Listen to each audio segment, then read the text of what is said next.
You're listening to You Were Always Enough, a limited podcast series based on the book by Kelvin Pendleton, brought to you by Borelli Geel Publishing.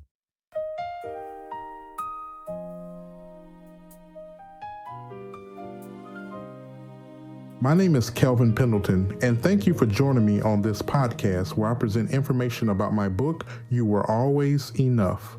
I wanted to do this for anyone who may still be wondering whether this book is for them. So, in this introduction episode, I want to share something that may help you decide whether this book is for you.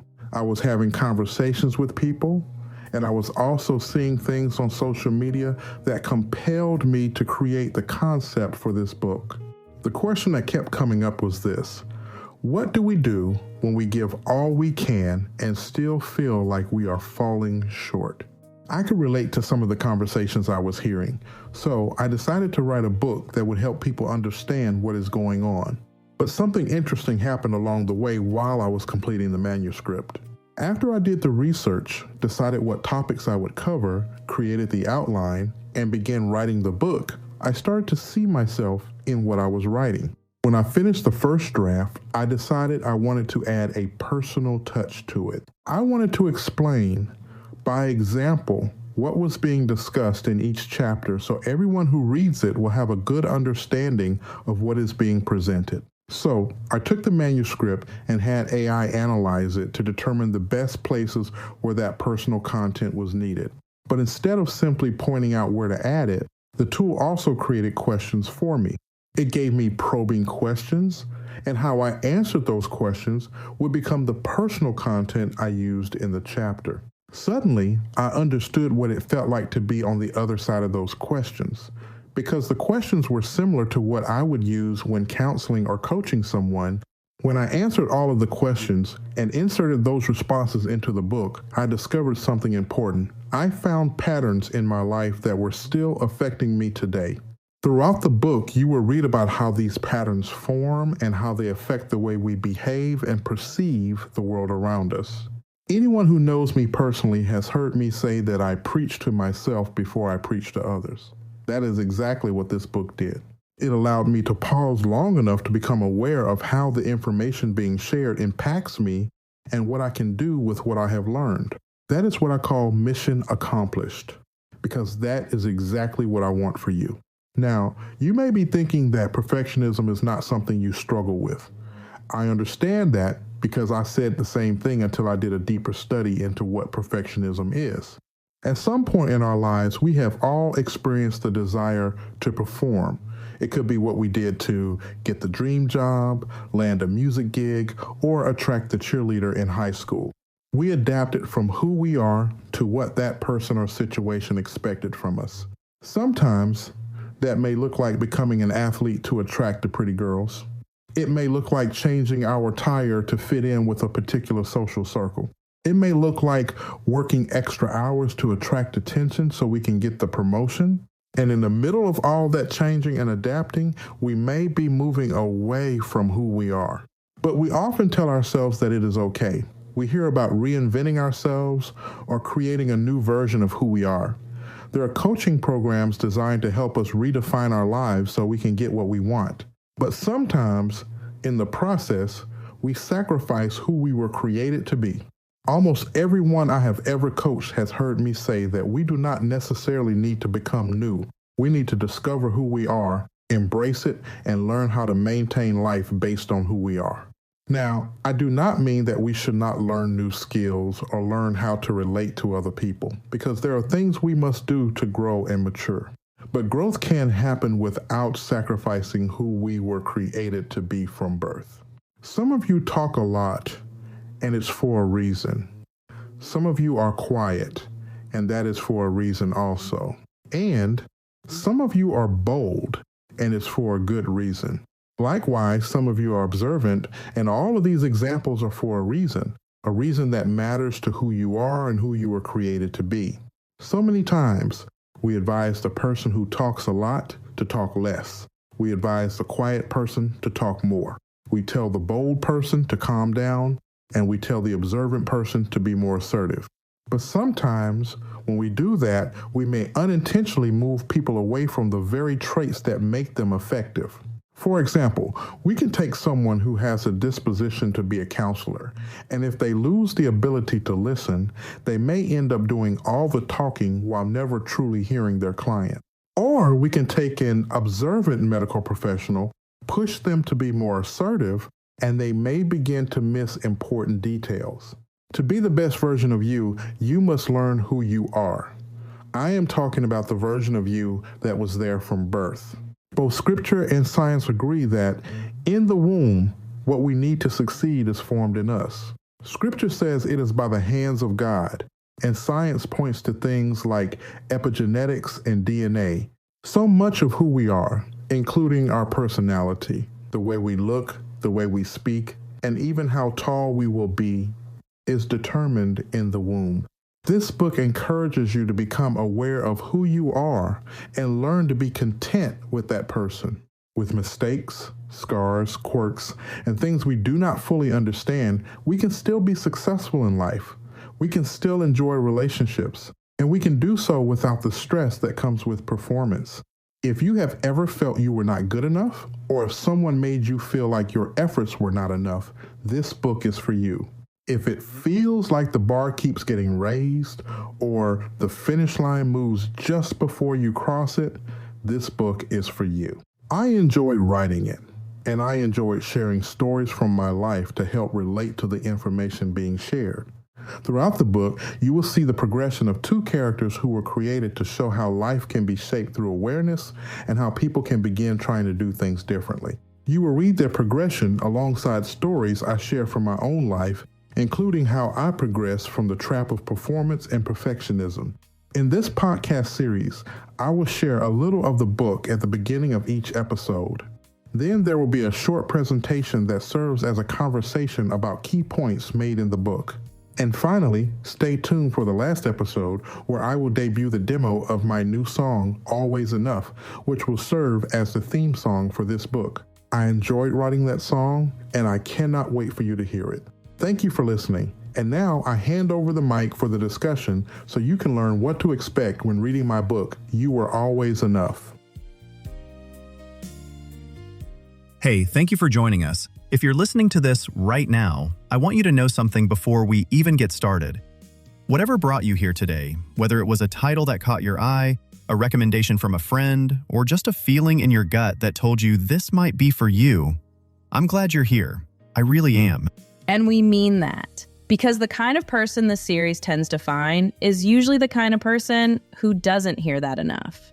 Exactly. So let's just start there, right where we are. No elaborate setup, no grand entrance, just people having a sincere conversation about something that matters.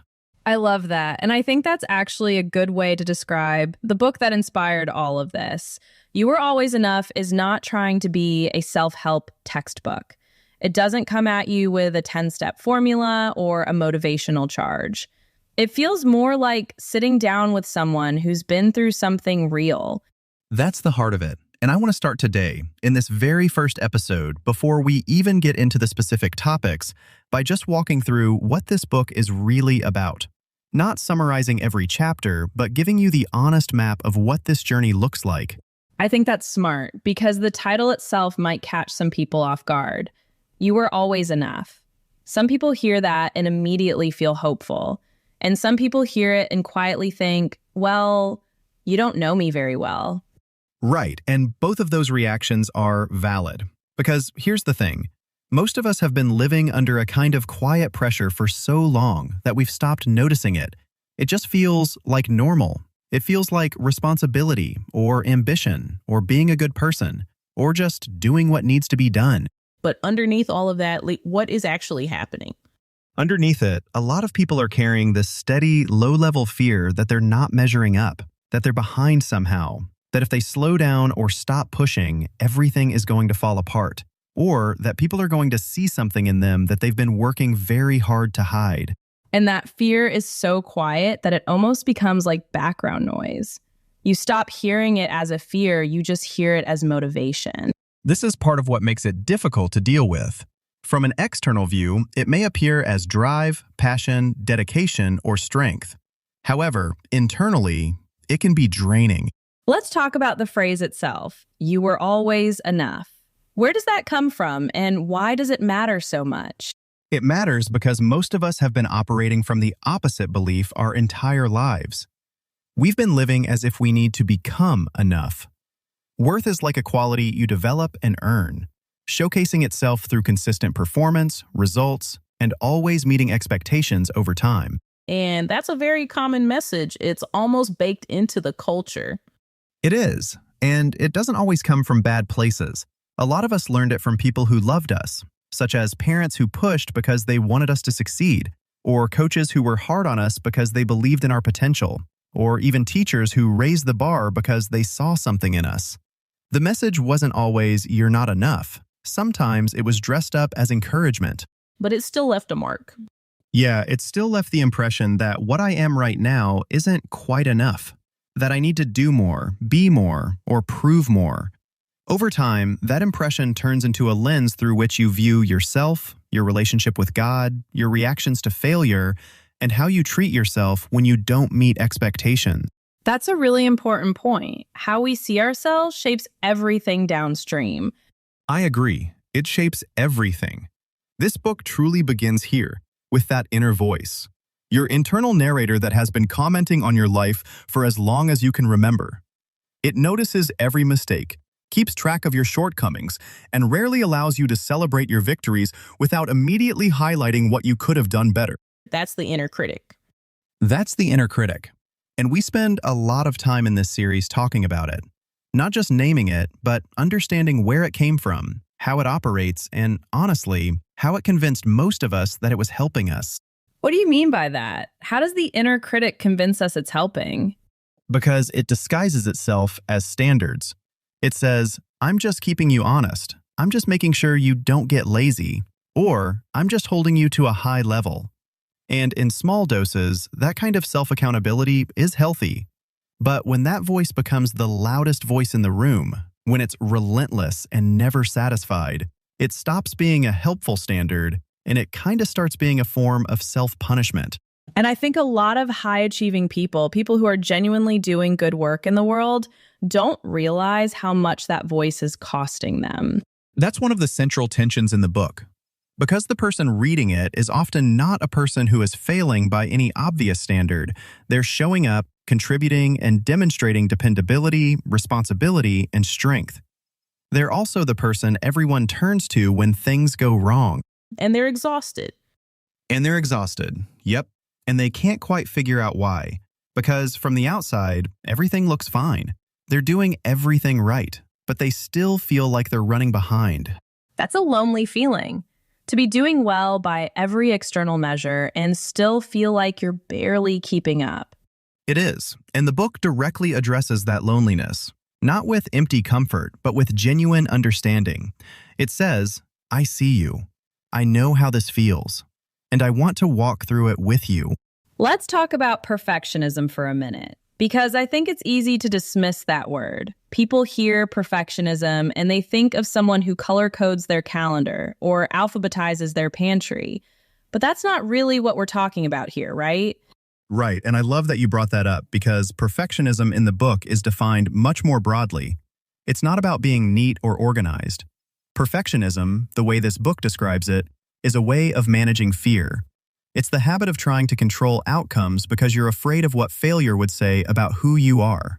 So it's not just about having high standards. No, high standards are actually healthy. The book draws a very clear line between perfectionism and excellence. And that's one of the ideas I want people to really sit with. Excellence involves giving your best out of true care and dedication. It is driven by love, purpose, and a desire to serve effectively. Perfectionism is motivated by fear. It's doing more and more so that nothing can be used as evidence against you. That's a really different foundation. Completely different. And when you're operating from perfectionism, it doesn't matter how much you accomplish. The goal line keeps moving. You see, the real goal was never the project or the performance. The real goal was to finally feel like you're enough. And you can't get there that way because that road doesn't have a finish line. So you keep running and you keep arriving somewhere, and it still doesn't feel like enough. Yeah, and then people wonder why they're burned out. They question why they're feeling emotionally drained and why they feel disconnected from God, loved ones, and themselves. And the honest answer is that you can't pour from a well that you never let refill. And I think that's where faith comes into this in such a meaningful way. Can you talk about how faith is woven through the book? Because I know some people might hear faith-based personal growth and expect a lot of scripture quoting and a Sunday morning tone. And that is deliberately not what this is. The faith in this book is subtle. It isn't about performance or preaching. Instead, it appears like a soft, present truth, not demanding focus, simply providing insight. What does that look like practically? It looks like this. The book will be walking through something very human, very relatable, something about burnout or self-criticism or feeling behind. And then it will pause and say, but here's something worth sitting with. There's a kind of wisdom that says our worth isn't determined by our output, that we were created with inherent value before we ever did anything to demonstrate it. And it holds that idea gently. It doesn't beat you with it, it just offers it. And I think for people who have had complicated experiences with church or religion, that gentleness matters a lot. It does. This book isn't going to make you feel judged, and it's not going to imply that your struggle is a faith failure. It's going to sit with you in the struggle and point towards something steadier, something that doesn't shift depending on how well your week went. One thing I want to make sure we touch on before we wrap up this intro episode is grace. Because the titled episode 4 is The Grace You Give Everyone Else. And I think that idea runs through the whole book. It's one of the most important ideas in the whole journey, because most of us who are hard on ourselves are not hard on other people in the same way. If a friend calls you and says, I messed up, I'm struggling, or I feel like a failure, you don't pile on to what they are saying. You speak kindly, offering perspective, and reminding them of their inner qualities they might not recognize in themselves at the moment. But when you're the one who's struggling, you become your own worst critic. And the question the book asks is a very honest one. Why do you give other people something you refuse to give yourself? And what would change if you extended even a fraction of that grace inward? that's the kind of question that can stop you in your tracks. It stopped me, most definitely it did, and I think it stops a lot of people. Because we've been taught, in subtle ways, that being hard on yourself is responsible. We've also been taught that self-compassion is softness, or that if you're too easy on yourself, you'll stop growing. And the book pushes back on that? It does, in a gentle way. You see, grace is not the enemy of growth. Grace is actually what makes sustained growth possible. Because when you're constantly running on shame, fear, and the pressure to earn your worth, you burn out. But when you're grounded in grace, when you believe that your worth is already settled, you work from a place of strength rather than survival. So, what should someone expect as they go through this series and the book? Well, for one, expect honesty. Also, you can expect reflection.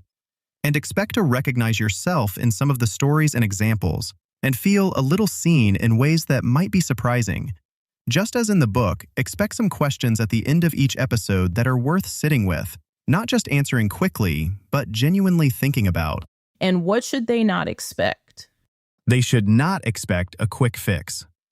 Because a core theme of what this book presents is that there is nothing to be fixed. So this isn't a life overhaul program. It's not going to promise you that in 7 episodes or 9 chapters, you'll be completely free from self-doubt and your inner critic will be silent forever. What it will do is help you understand your pattern, name what's been running quietly in the background, and start moving in a different direction, a steadier direction. I love that because I think what people need most right now isn't another program. What we need is permission. We need permission to stop performing long enough to breathe. That's it. I mean, that's really it. We need permission to stop, and permission to let worth be something you receive rather than something you achieve. So to anyone listening right now, wherever you are today, we're glad you came. This series has 7 episodes, including this one. You can go in order, or you can find the episode whose title speaks to where you are right now. Either way, we're walking this with you. And if the series stirs something in you, the full book is there waiting. You Were Always Enough by Kelvin Pendleton. It's available on Amazon.